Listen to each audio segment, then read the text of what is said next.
Let me bring in Ron Hosko right now. He is former assistant director of the FBI. Ron, thank you very much for joining us. And what's your take right now in terms of the planning that went into this, the motivation?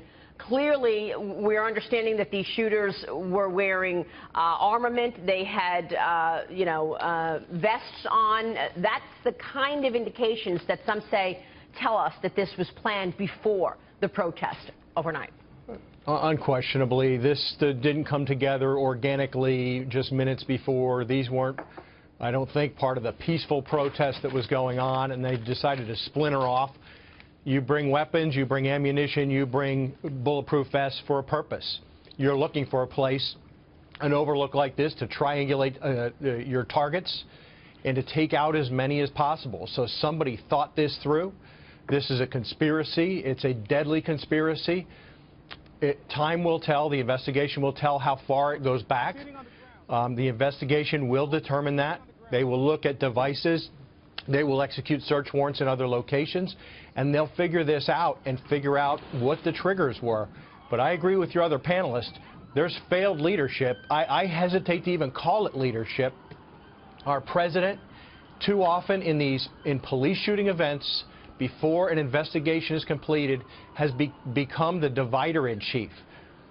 We saw the governor of Minnesota yesterday, without the first interview being conducted of the shooting up there, grab out for racism. Jesse Jackson Jr., after the Baton Rouge shooting on a Fox show the other night, immediately is grabbing for racism without a shred of evidence of that. And they paint all the police with the same brush, and here is the result. It is a horrible result. We know that snipers fired from elevated positions and picking off officers ambush style. So it feels like it was a target on police. Is that fair to say? Absolutely. Look at who went down. Look at who's been shot and injured.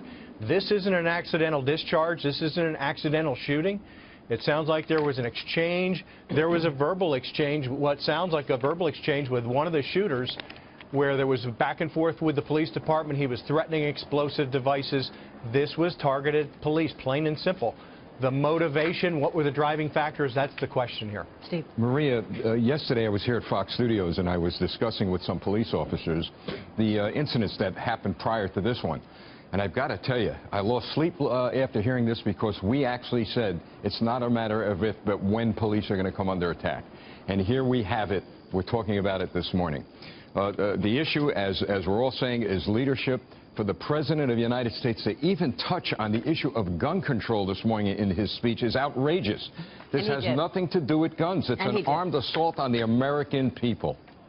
Yeah, that's unfortunate that a press conference that he's giving where we don't have all of the information, he does touch on gun control, and he did. And Ron just mentioned this, but the governor of Minnesota, Mark Dayton, he said, when he came out and said that the shooting of Philando Castile was motivated by racism, he in almost the same breath said, I don't have all the details on the shooting. So again, in the hours and days and weeks and months to come, how our leaders talk to the American people is going to be, you know what, actions matter, but words matter. And words matter more than ever in this instance. And I want to raise an issue. There was a story that came out on just a couple of days ago that was about the Dallas Police Association said that almost 50 officers had resigned in just the last month because of to take jobs in other North Texas cities because they were upset about the pay was one issue, but low morale.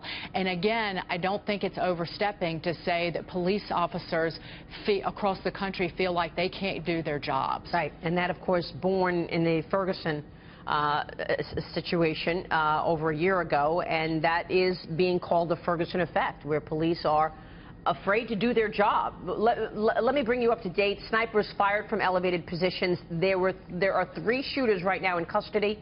1 woman, 2 men in custody right now. Ron Hosko, anything about the shooters in custody, a woman, 2 men, that indicate a motivation or anything from your standpoint?